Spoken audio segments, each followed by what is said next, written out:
to be here. And I'm not surprised President Zuma decided to rather spend time with his wife who's doing birthday tomorrow.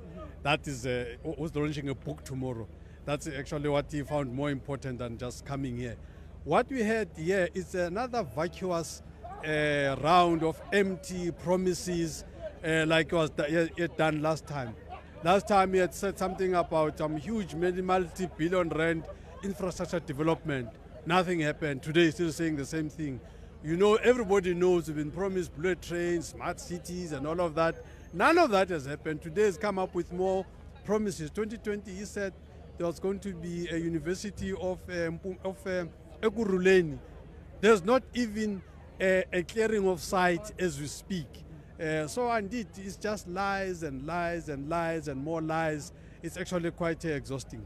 And you mentioned that former President Jacob Zuma did not attend because he felt it was not important to attend this State of the Nation address. And I remember your spokesperson earlier as well said that there's going to be a State of the Nation address that he's going to deliver as well. What can we expect from that? His Excellency President Zuma will actually deliver the real thing, not the lies that we've heard today.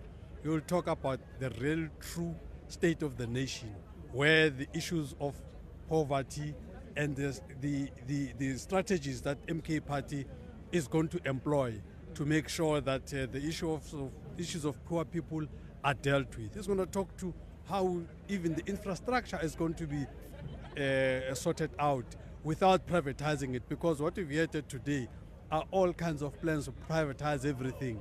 And they get given nice names, equity partners and all of this, but in fact what is happening is privatization. So we're very worried as MK Party that the country is being sold to the private sector. And what are your thoughts on the president also pulling in now the South African National Defence Force to help combat crime, especially in hotspot areas like the Western Cape with gang violence and also Gauteng with, mining and so on? No, that is just failure of government. Soldiers are not people that you bring for those kinds of projects.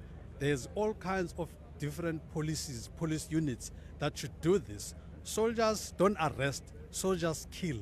So what he's actually saying is that he has now decided to execute people. I mean, it's the dumbest thing that I've ever heard, because all he should do is to ensure that police do their work and then they stamp out the corruption. And the head of corruption in the police, his own Senzo Mchunu, the commission has made some adverse findings about him and is not removing him. So the corruption that we have is actually aided by his lack of decisiveness.